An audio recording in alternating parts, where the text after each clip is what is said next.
Everyone who thirsts, come to the waters. Come and eat.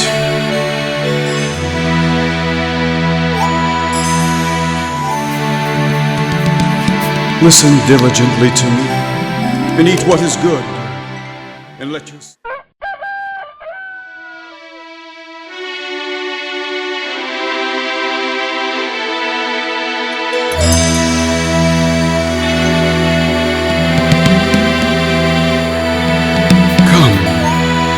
Everyone who thirsts, come to the waters. Come and eat.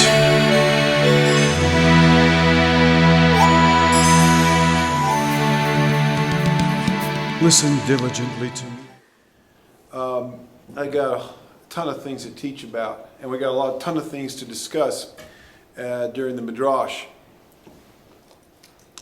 But I knew something wasn't quite, I hadn't heard from Elohim what exactly how he wanted this to take place. And we have to be sensitive to the Ruach and realize our own inadequacy sometimes in figuring out what he wants to do. And sometimes he doesn't reveal it until at the last minute. Sometimes he might have revealed it earlier if we would have been open to receive it. But sometimes I think we get so busy, and I'm really talking about myself, that I don't hear or see things that are just in front of my face until I'm right there. I guess I'd rather hear him late than never. Amen. You know, this is a time that we typically have some prayer and share time. Maybe we'll do that later. We'll see how the Ruach leads. But, you know, we have had some wonderful blessings. 2 weeks ago, we heard the wonderful testimony from Sister April about her healing from cancer. And my understanding is that the second test came back totally negative. In other words, there's no cancer, it's totally, and she knew that by faith, but the medical doctors had to do their thing. And we just rejoice. Amen. We rejoice. You know, the scriptures talks about we need to rejoice when our brothers and sisters are rejoicing, and we have a lot to rejoice about. And there's other blessings, other testimonies that have been given here that we can probably recall, and many of us can point to blessings in our lives that have even happened in the last week and the last few days. And just life is a blessing. Every day is a blessing. This rain that we're having is a blessing. To see the snow in the mountains and the water in the rivers is a blessing. Now, in some places in the country, it's getting to be too much of a blessing. You know, things are out of whack. And I guess that's a caveat. They go from extreme drought in places like Texas and California. I mean, 500-year droughts and whatever 1,000-year droughts to rains that come and are just washing people and things and locomotives and bridges and streets and roads and everything else away, houses and trees and so forth. I was watching this morning on some videos from from Texas, and just huge, just massive trees just floating down the road. I mean, you know, I'm a tree guy. It takes a lot of water to take a big tree that's uprooted, that's got roots that are 10 feet tall, and big logs that are, I don't know, 50, 60, and they're going down the road. You know, there's that much water. And like in South Carolina, they say that's the most rain in 1,000 years. That's what the governor said, and some other experts. I mean, I don't even understand. And they've had like 17 people or 27 or so many people die just in that state alone because of flooding. Like, we're living in crazy times. So we have a lot of blessings. We do. But at the same time, there's people that are suffering all around us. You know, we're really blessed to be able to come to a place like this. It's literally pouring down rain outside right now, and yet we're in this nice warm building. And we don't have to worry about the flooding or the winds or the rain. We're safe and protected here. And I praise y'all for this place, that we have been blessed here. And I pray a blessing upon our Baptist brethren who have been gracious enough to let us be here for all these years. And we're here on the Sabbath, the blessing of knowing the truth, of having the Shabbat, of having the light of His truth, understanding these things. Look, we all have been in the darkness at some point in our lives, sometime in the past. Or even when we were maybe in the light, we were still in the shadows, because there's levels of darkness and levels of light. And some of us have been in the church systems, but we were still in shadows, and we've come more into the light. Hallelujah. He's led us baby steps along the way to where we're at. And who knows where we're going to be in another 10, 15, 20 years or into eternity. There's a lot more to learn.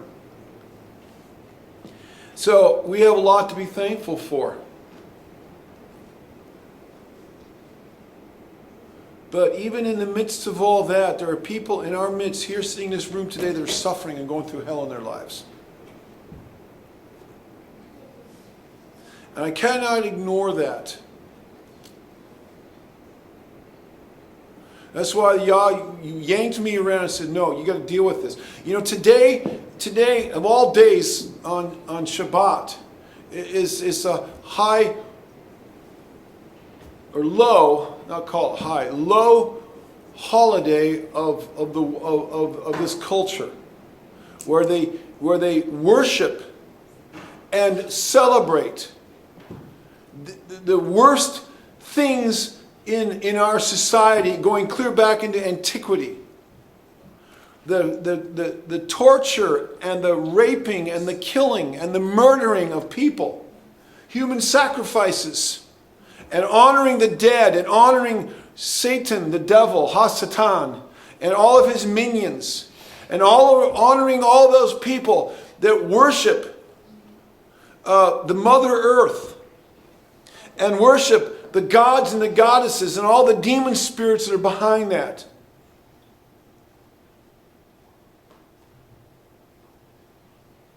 And the kids like to dress up and go out and do all these things. And it's so cute. And yet behind it all, there's different levels of things happening in society all the time. At one level, you have the ignorant masses, and I'm sorry if I sound elitist. I'm just being blunt about it. The ignorant masses, and most of them are willingly ignorant. You can go online and go open up any encyclopedia, and now it's at our fingertips. You don't even have to go to the library and look up the origins of these pagan holidays, and you see they come out of the deepest, darkest paganism. There was nothing redeeming or uplifting about it. It was all wickedness. It was done by the dregs of the society of those days. And then it kind of got, as time went on, it got assimilated into the Christian church. The whore of Babylon brought it in. And it got brought in, and other people who don't know their Bibles and leaders who are more concerned about anything but what the Word of Elohim says have allowed these things to come into the church and into the culture. And so, at one level, you have all these people running around dressing up in stupid outfits, a bunch of idiots. I'm sorry, it's blunt, but it's just mindless. I'm all for having fun. But to be dressing up like ghosts and witches and say is idiocy. It's stupidity. When you can go to the internet and see all of this stuff and where it comes from.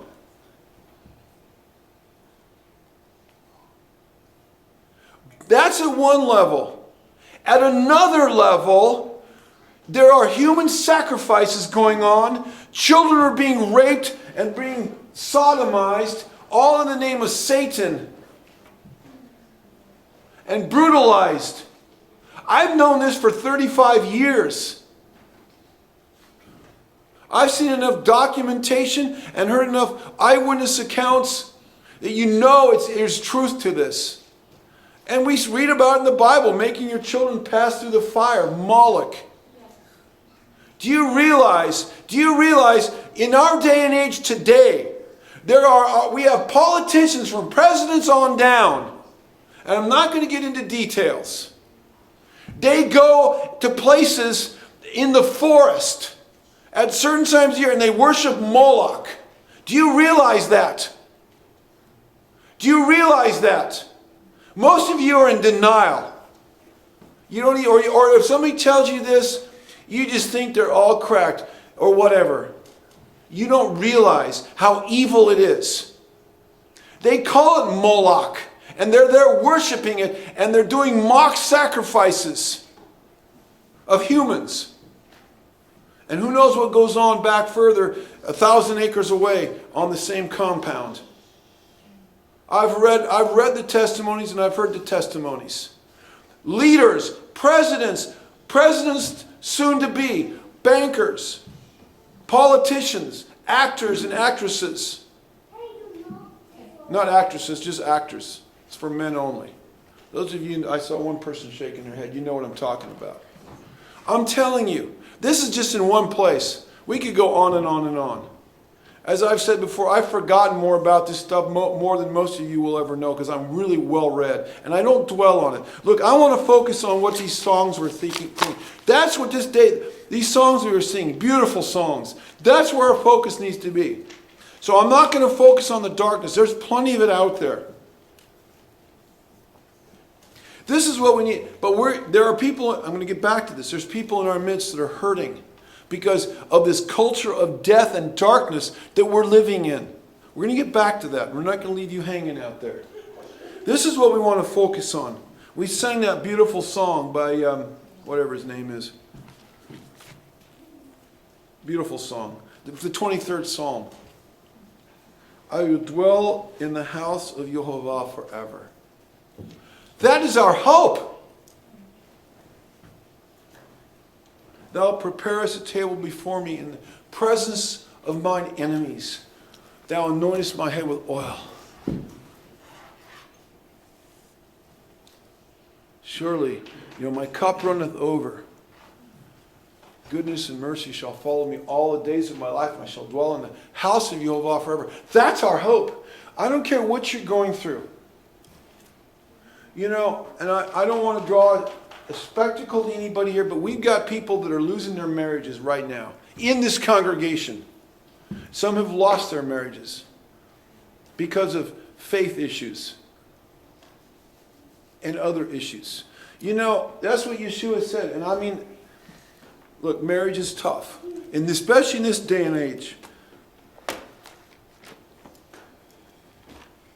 Get back to that. I'm jumping all over the place. But I'm painting a picture here. There's a theme. That's what Yeshua said. Do not think that I came to bring peace on the earth. I did not come to bring peace, but a sword. For I came to set a man against his father, a daughter against her mother, a daughter-in-law against her mother-in-law. A man's enemies shall be those of his own household. We got people who are in this place, this valley of the shadow of death. Right now in this congregation, you need to pray for them. Some of us have been there. I haven't. But some of you have been there. You can really pray for them. There are people, there are men that would rather, they will give up their marriages for pornography and their children for pornography. They're not here today. But I'm saying out there, and there's victims. They will prefer, and trust me, if they're that far into it, they probably got a lot of lovers out there too, or a few. Because they're not going to give up this unless they got something else they think they can go to that's better. But I'm telling you, when a righteous spouse stands in righteousness, and they got a spouse, into this, that is destruction. That's of the enemy. They would rather serve that God than serve Elohim. And they know the truth. They have been exposed to it. They haven't even come through and they've even wept and confessed their sins. But like the seed that was sown on the stony ground of the hard heart, or the seed that was sown along the wayside that the ravens, representing demonic spirits came and plucked out, or the cares of this life and the deceitfulness of riches, the weeds that grow up around it. There's a lot of things that are enemies of the truth. And it's only a touchpad away, a few movements of your finger on something like this or on something like this computer here, this laptop, and the enemy has got it right there. When I was growing up, you had to let the tubes on the TV warm up. And you had to plug it in, and you had to adjust the rabbit ears. And then hope that you got the signal, and then you weren't getting that kind of garbage. I mean, there was garbage, but not like that. You didn't have 55 channels of it, or 155, or whatever they have now. And you could turn on the radio, but it was all veiled. It wasn't out in the open. And maybe you'd hear about it from your friends out on the playground at the school, or see a picture, behind a building where nobody else was watching. And that was about it. That was the limit of your exposure. And if you grew up in a rural area where there was no television, you couldn't get the local TV station by rabbit ears, and you were too far away to pick up the radio station, you were ignorant of these things. Hallelujah's right. Now, everybody's got it. It's right there. It's an all-out war for the souls of men.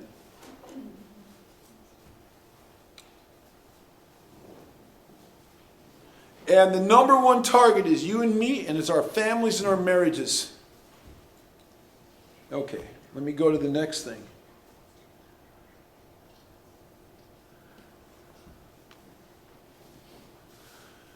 I was amazed. I put up a lot of blog posts, and it seems like the more I put up, the more people like it, so I'm putting up a bunch. And from my Bible study, my studies and stuff, I put up there. And then I put other things. So a couple days ago, I put up this blog by a well-known, well, he's well-known in certain circles, a blog writer. He's an end times writer. He writes about the end times, and he's an attorney. He was in Washington D.C. He might be in Idaho now, but he's big into prepping. But he also talks about the end times and Bible prophecy and world events. He covers a lot. He has a couple websites, and anyway, I found out recently that he's actually a messianic. He's quoted a lot by a lot of alternative news sources because he's an attorney, well educated, and he's a good writer, and he puts a lot of information out there. Anyway, he put up a thing a couple days ago, 18 reasons why I don't celebrate Halloween. And so as I often do, I copy and paste, and with links and everything, to the parent website. Articles I think would be relevant to my blog, I put them on the blog. And news articles and things that are current, because I want there to be variety and things that will keep people's interest, and things that I think are good, and I want to reprint them. And again, I link back, and everything's done righteously. And anyway, it was amazing. 18 Reasons Why I Don't Celebrate Halloween by Michael Snyder. And I went last night to look at my blog stats. It went through the roof. To be honest with you, I don't deal with Halloween because it's old news for me. I've never celebrated Halloween. I got over it when I was in grade school. I never did it. My family never did it. We knew it was pagan. I just figured, what more is there to be said? There's a lot of information out there, and you can get all that you want, and I can't add anything more to what's already been. Same thing with Christmas and Easter. Look, I have forgotten more than I remember about the origins of it all, and there's a lot of good stuff out there. So I don't really typically talk about that stuff too much, because there's a lot out there already. And I realized, I think I need to talk a little bit more about that, because my web stats like tripled. It was unbelievable for the blog. It was like on Thursday, it was like, one day it was like more, it was like 700 or something, and then it was like almost 1,000 last night. It's going to be more than that today, because when I left it was like over 700, and it was like midday. I'm thinking, and the main thing was 18 reasons why I don't celebrate. That was the main thing people were hitting on. I go like, there is a real need here. I need to start addressing some of these issues a little bit more. I thought, oh wow, this is great. Well, these people are going to come into the blog, and hopefully then they're going to get connected to the Bible study things that we have, and maybe we'll be able to reach more people that way. So I decided, okay, wow, this is a message to me. You know, if you're going to fish, you got to use the bait that the fish are biting on. And Halloween is a big thing now. It used to be no big deal. I mean, it was, but now it's like really big. I have been watching this, and this is symptomatic of a culture of death that we are in. So I was a little bit late to services today. Well, I got here, but I wanted to be a little bit earlier. But I was busy I said, while these people are coming into my blog, I'm going to do something to maybe snag them to come in to start reading the Bible study stuff. So I sat down real hurriedly, and I put 15. Now it's up to 20 because I thought of a few more I'll probably add it. But I put 15 proofs that we're living in a culture of death. Well, now it's up to, I don't know what I'm up to, 20 or something. I just wrote, 20. I just added some more. Well, I shouldn't laugh about it. It's not a laughing matter. It really isn't. We are living in a culture of death. I'm going to go through this real fast. And this culture of death is what this day represents, not the Shabbat. That's a culture of life. Yeshua said, I come that they may have life and have it more abundantly. But in the verse before that, actually the same verse, but the phrase before that, he says, but the devil, the serpent, the devil comes to kill, steal, and destroy. That's what the culture of death represents. Kill, steal, and destroy. And it's affecting all of us, including our marriages. And we're going to get back to that in a minute. Many of you have had to pay the price because of the culture of death, and you've gone through the death of a marriage or relationships or almost, and by the grace of Elohim, you've pulled through. Now, I don't want to overly focus on that because I want to get back to some of these songs we were singing. I want to keep the message hopeful. You know, we're walking through the valley of the shadow of death. That last song we sang by Ted Pierce, a wonderful, beautiful song. Yea, though I walk through the valley of the shadow of death. We are in the culture of death, the shadow of death. But thy rod and thy staff, they comfort me.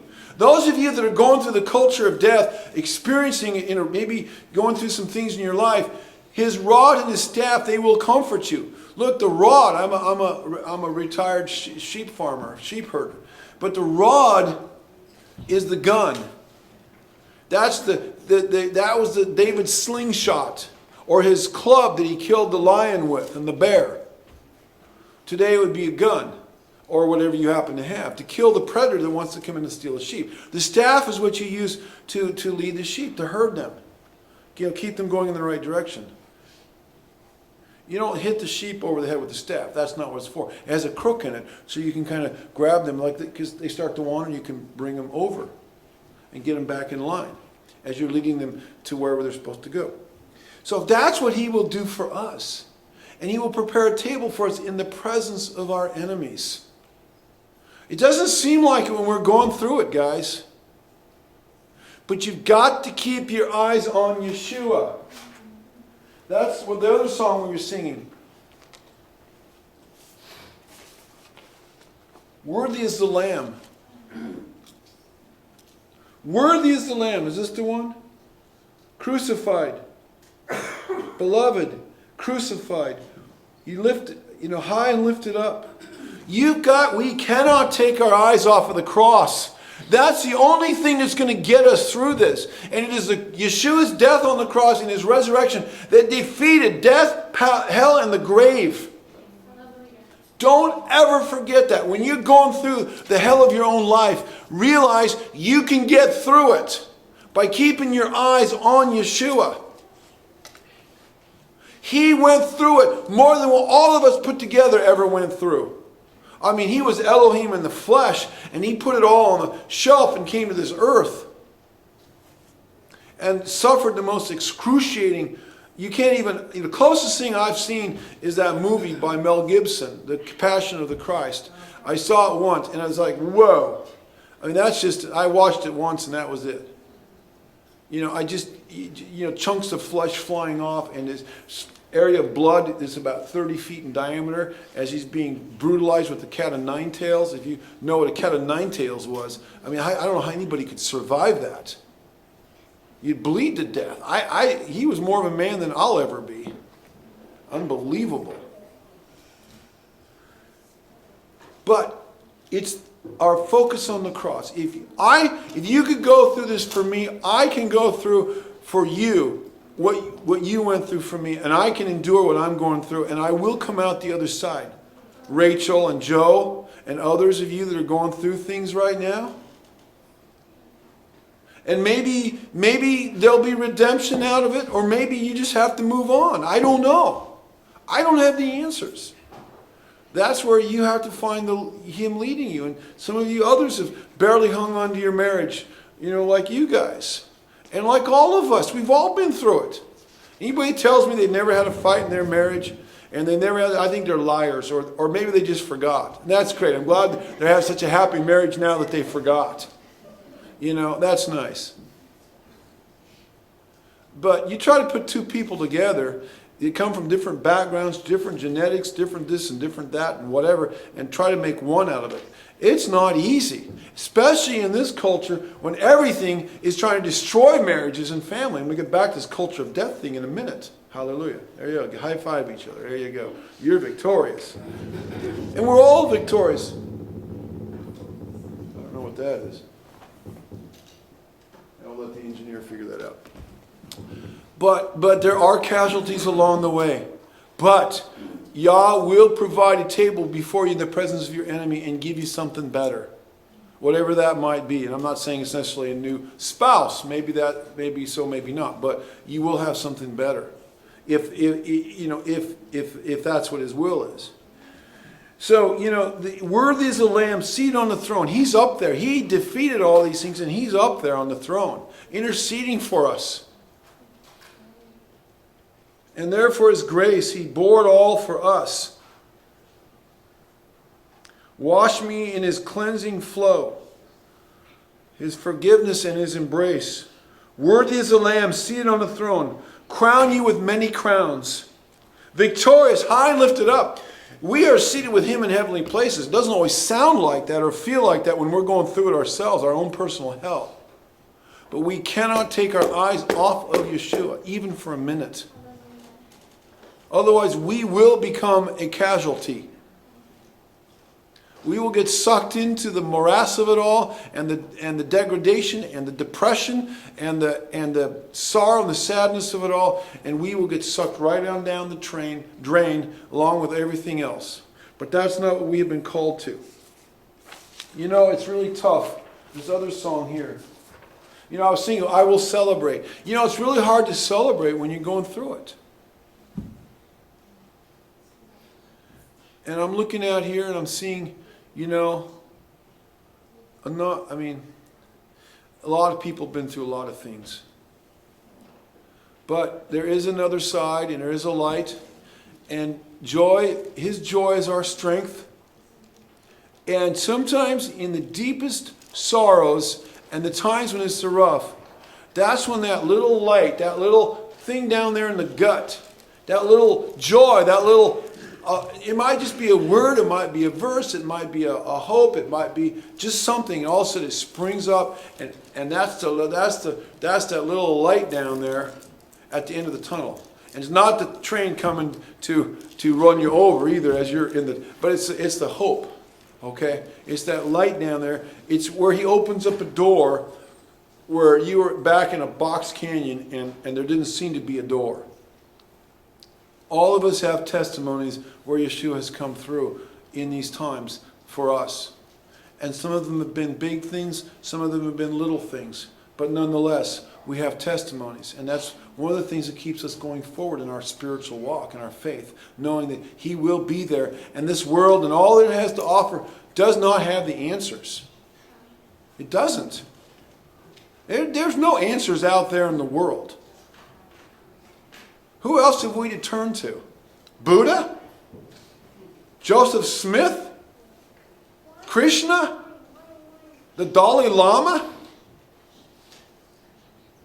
Sounds like the national animal of Peru or something. Sorry. You know what? Who are we going to look to? Ban Ki-moon? Or whatever his name is, heads that outfit. Allah means destruction in Hebrew. That's what that name means. That's interesting. It doesn't come from Elohim. That's what it means in Hebrew. It's a perversion.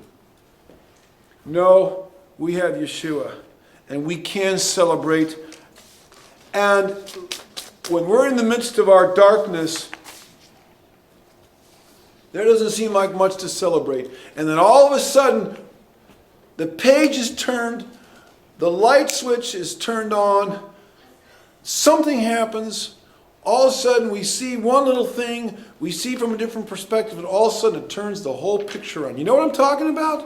And all of a sudden, boom, you're at the bottom, now you're on top. That's a miracle of Yeshua at work in your life.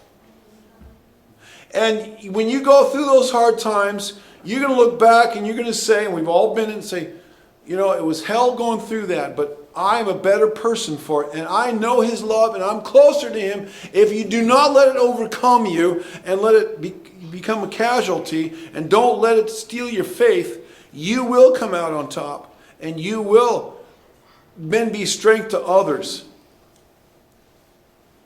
Now, we sang that song. You could preach a sermon just off the songs we sang. Ephraim and Judah by Lenny and Varda, my friends Lenny and Varda. You know, when Ephraim and Judah come together, there will be a celebration. And you know, we often say, we'll all go up to the mountain together. Like, this is great. We can't, but the problem is we can't even get Ephraim together, much less get Ephraim together with Judah. I mean, we have a hard time even keeping our marriages together, keeping congregations and ministries and friends together. I mean, in this congregation alone, not you guys, but people that have come and gone over the years, I can't tell you how many people. Some of you have been around for a while, you know what I'm talking about.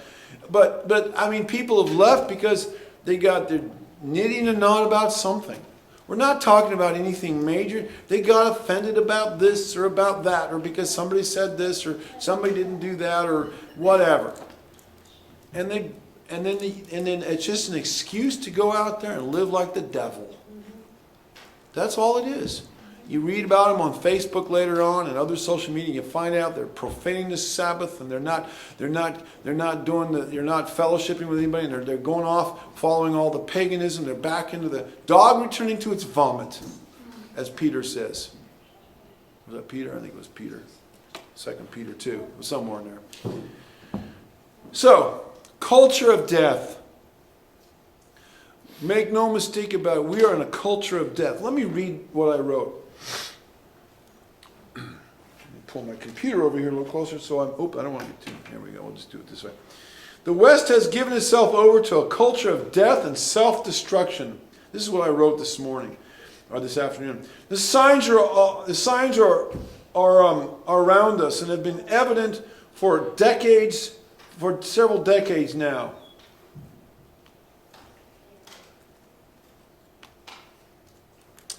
The speed at which Western society is going into the pit of death is increasing at an appalling rate. If you talk to nearly anyone in America who is over 60 years of age, they will tell you that they don't recognize our country. It has radically changed in the last 50 years, and it's not the same country they grew up in. The same generation overcame the Great Depression, defeated the Japanese and the Nazis in World War II, and went on to become our war heroes, entrepreneurs, business leaders, educators, judges, political and religious leaders, and will tell you that they fear for their grandchildren and what kind of a world they will inherit. I know because I talk with these people nearly every day and they share these concerns with me. These people are my clients in my business. And I'm talking to them like every day. Here are the indicators that we have given ourselves over to a culture of death and that we are dying morally and spiritually. And today, October 31st, is a high holiday of that culture of death. That this country, like a bunch of zombies, are running toward, just like this and just flocking toward this day. And we've got to stand up against it and all that it represents. This is just the. This is simply the tip of the iceberg of something much larger. Let's look at these. Number one, America kicked prayer and the God of the Bible out of its public schools in the 1960s. This is talking about the culture of death. America legalized abortion in the 1970s, the murder of unborn babies. This genocide of the innocent has been going on to this day. The children who are born out of this Holocaust are the survivors.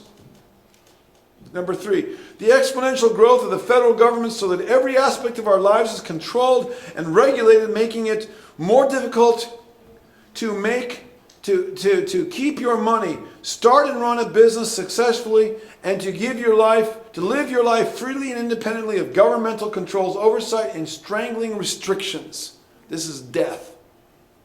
Number four, the legalization of no-fault divorce, resulting in a skyrocketing divorce rate and the breakup and destruction of families. When I was growing up, I didn't know anybody who was divorced. It was rare in the 60s and 70s.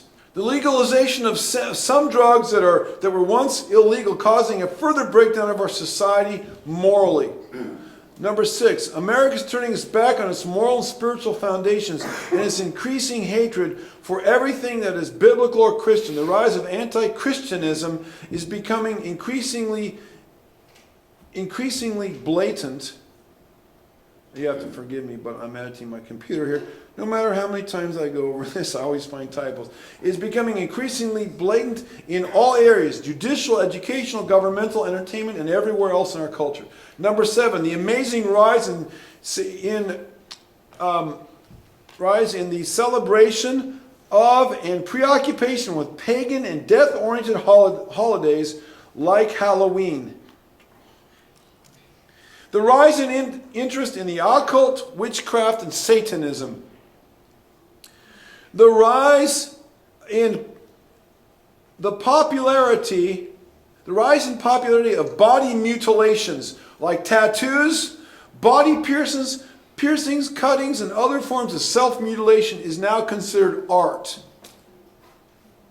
These bizarre practices we used to see only in the pages of the National Geographic magazine among the primitives of third world countries when we were kids. Now we see these barbaric customs everywhere on Main Street America. Number 10. The rise in radical environmentalism, where humans are now considered the aggressors and the destroyers of the planet that need to be eliminated to, quote-unquote, protect the environment in order to maintain, quote-unquote, sustainability. Ever see the bumper sticker on somebody's car? I'm pro-choice. And next to it is, save the whales. Kill your baby, but save the whales. Culture of death. Culture of death. The rise, number 11, the rise in popularity of and the government's pandering to the Antichrist religion of Islam, which, if you will read the Quran, promotes a culture of death, destruction, sexual perversion, and subjugation of women, and promotes and glorifies the destruction and genocide of all non-Muslims.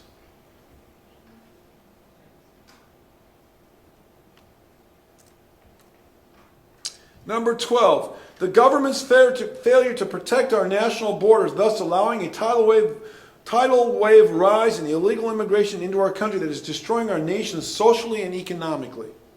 13, governmental treaties and alliances with other nations resulting in the outsourcing of our manufacturing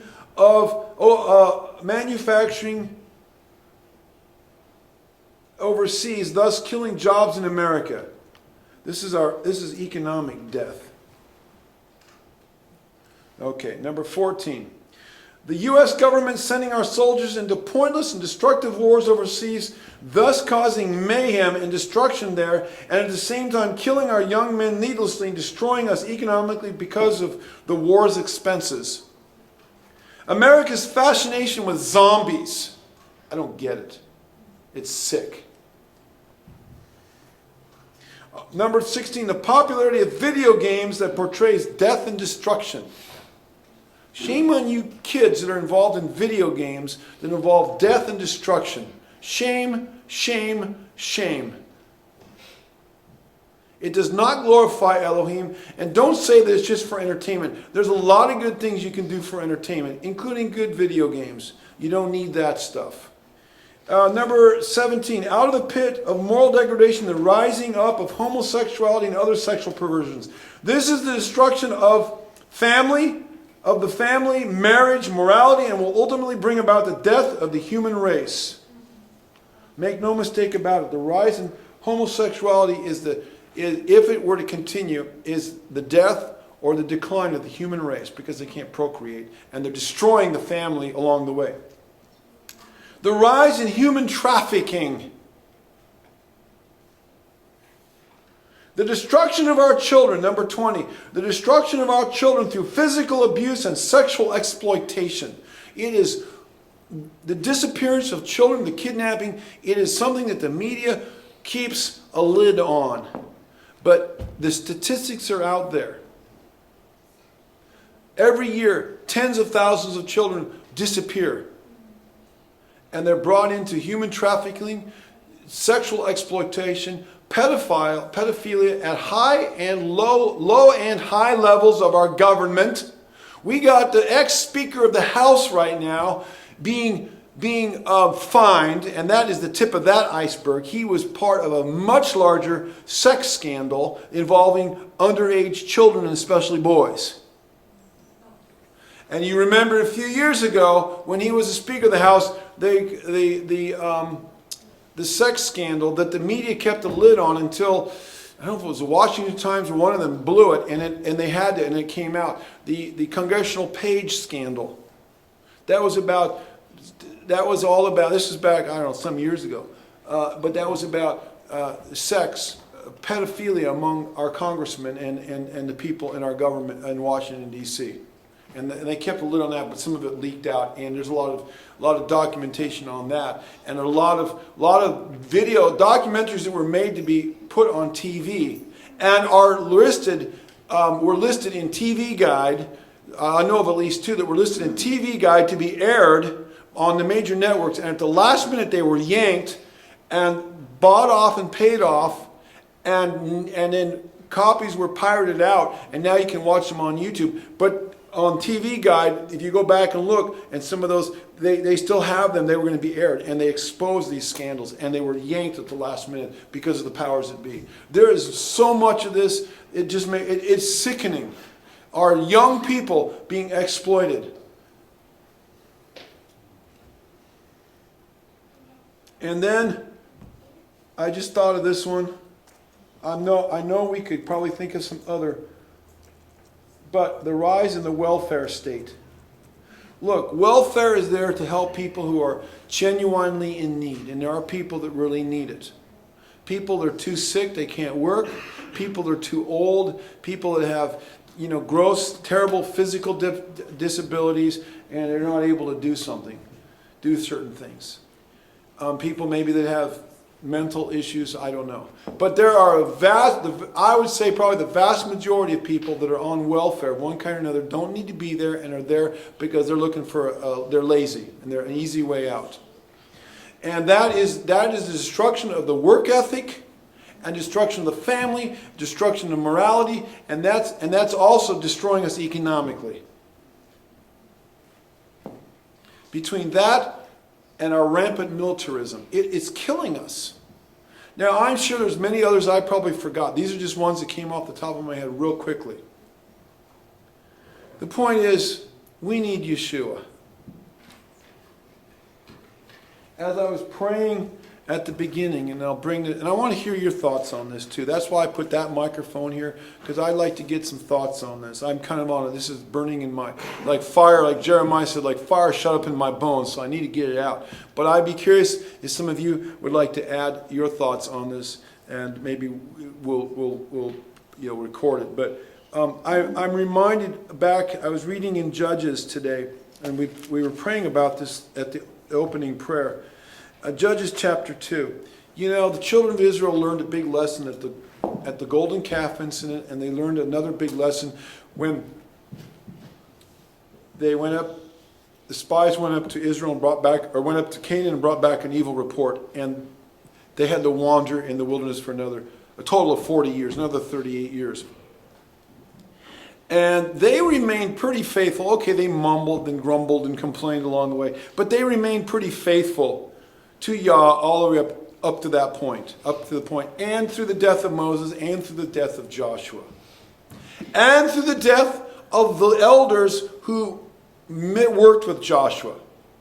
But you read in the book of Judges that once those elders who were that generation who worked with Joshua and had a direct relationship with Joshua and an indirect relationship maybe with Moses, once they died, then Israel began go a-whoring. They were drawn in by the nations around them, the Canaanite nations, into Baal worship, into the worship of Ashtaroth. And look, all Baal worship is worshiping, it's a satanic mantra, do what thou wilt.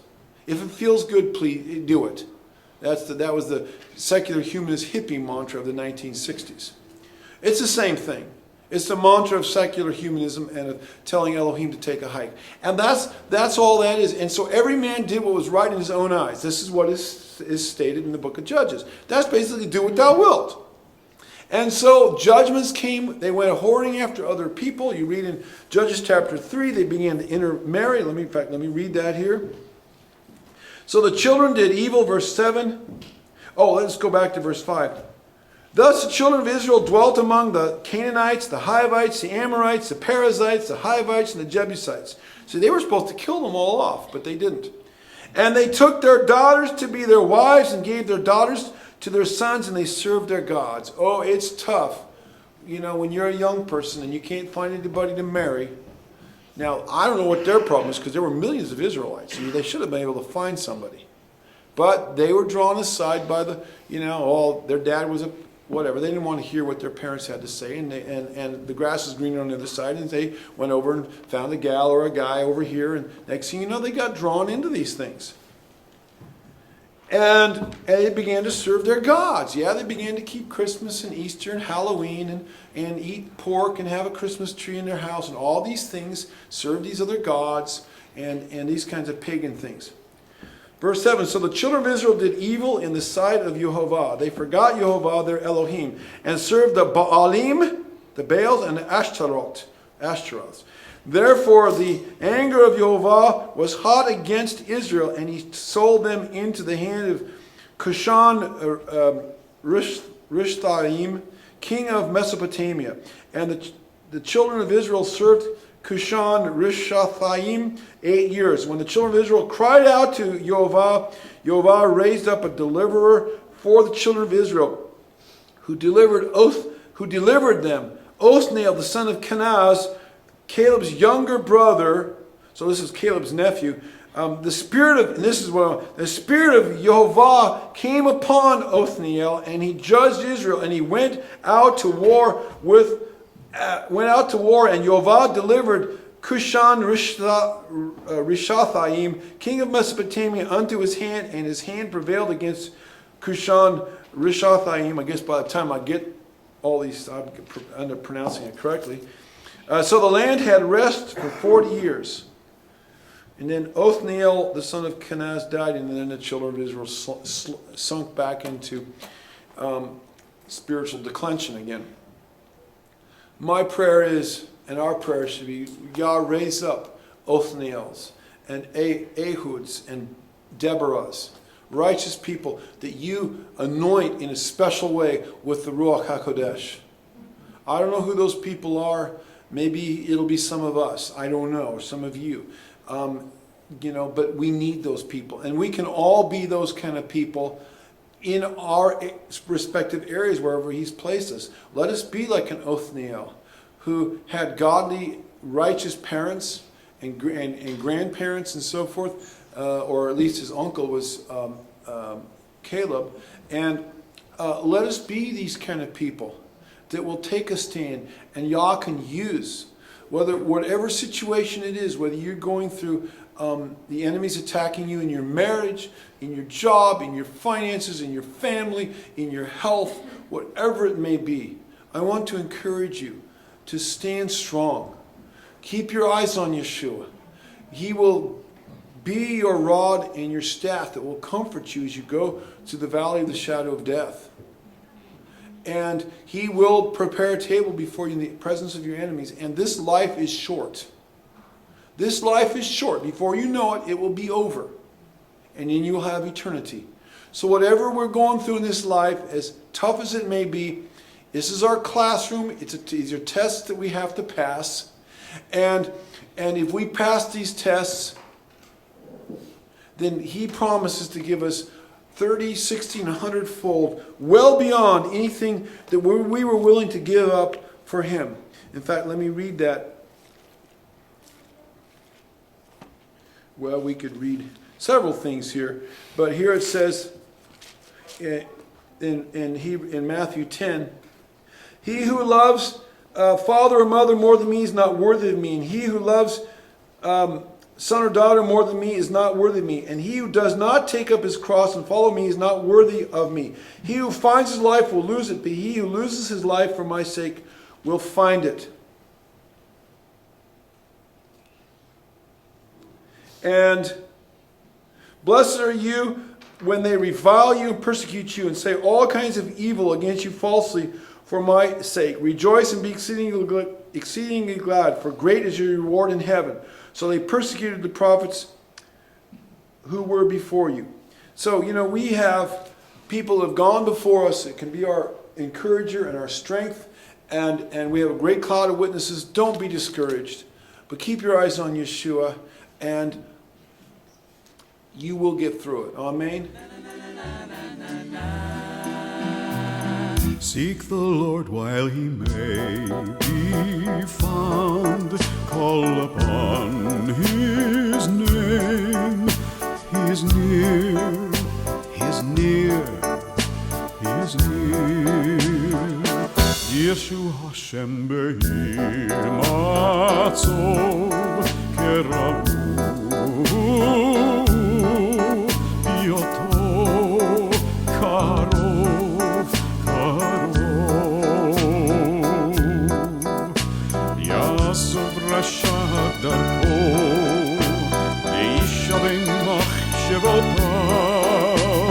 veyashovel ad Hashem ki arbe is Yeshua Hashem behimatzov keravu yota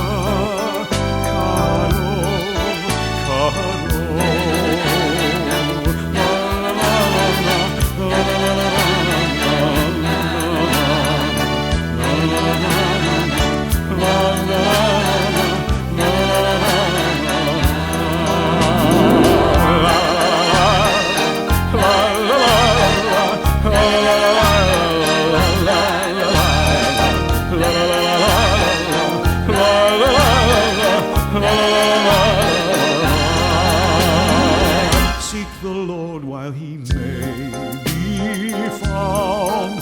Call upon His name. He is near. He is near. Yeshua Hashem behimatzov